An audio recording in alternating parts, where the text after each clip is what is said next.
Yes, ready, start. उपाध्यक्ष महोदय, बिहार में सूखे के कारण हाहाकार मचा हुआ है।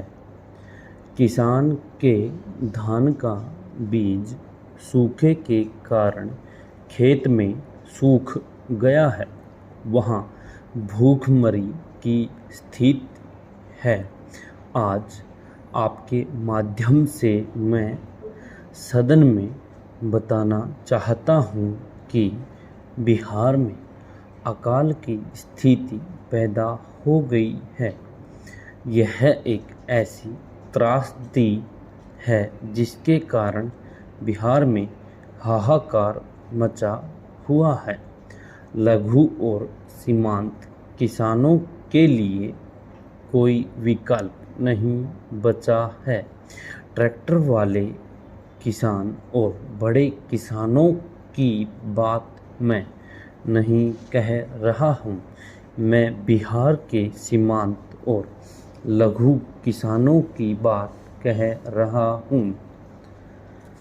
पैरा, अभी पीछे भारत और नेपाल ने बिहार से निकलकर भारत में आने वाली नदियों के अध्ययन के लिए दोनों देशों के इंजीनियरों द्वारा जल से बिजली बनाने के लिए एक संयुक्त प्रोजेक्ट बनाने का समझौता किया, जिसका उल्लेख 10वीं पंचवर्षीय योजना में किया गया और उसके तहत 7 स्थानों पर कार्यालय स्थापित किए जाने थे, जिनके लिए 30 करोड़ रुपए की स्वीकृति भी प्रदान कर दी गई, लेकिन अभी तक ये कार्यालय पूरी तरह नहीं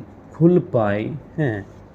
मेरा आपके माध्यम से मंत्री महोदय से निवेदन है कि इस दिशा में शीघ्र प्रगति होनी चाहिए। नेपाल से निकलने वाली नदियों से जल विद्युत पैदा करने और सिंचाई का काम करने का काम बहुत अच्छी तरह से किया जा सकता है, लेकिन ऐसा नहीं होने के कारण बिजली नहीं बन पा रही है और सिंचाई नहीं हो पा रही है।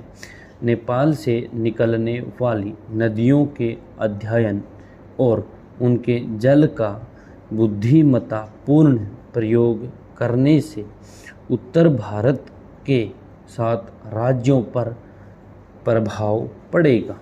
इसीलिए मैंने इसका जिक्र किया है ताकि आप इस बारे में एक गंभीरता से विचार कर सही निर्णय ले सकें।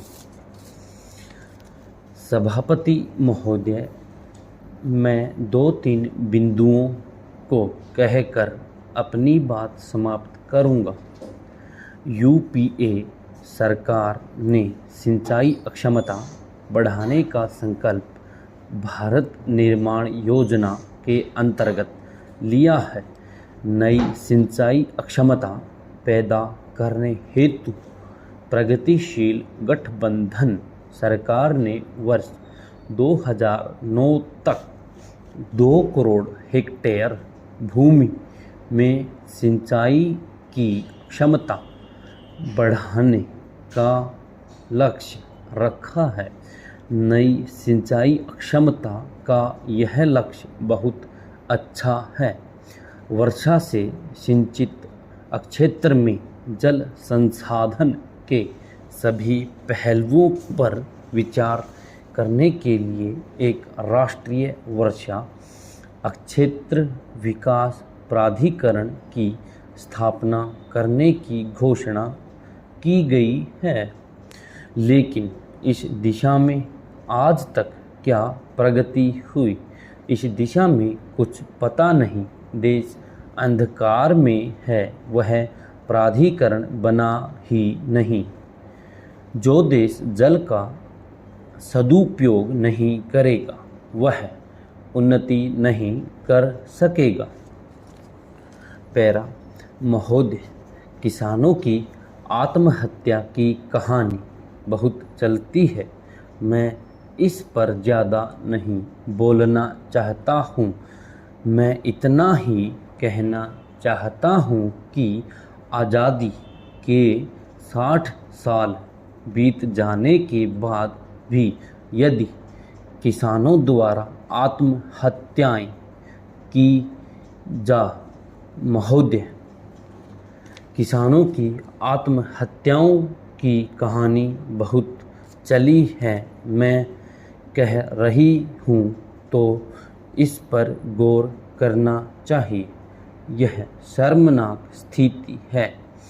किसानों द्वारा आत्महत्याएं उन्हीं राज्यों में की जा रही हैं जहाँ कैश क्रॉप है, जहाँ कपास की खेती होती है, जहाँ नकदी फसल है, फिर चाहे वह आंध्र प्रदेश, कर्नाटक, केरल या पंजाब हो।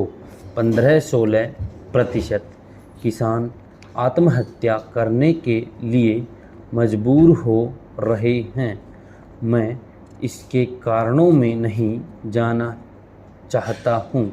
इसके लिए अधिक ब्याज दर, प्राकृतिक आपदा के कारण फसल का बर्बाद होना, मानसून के कारण क्रॉप फेल होना अथवा अधिक ब्याज दर कारण होता है। नेक्स्ट।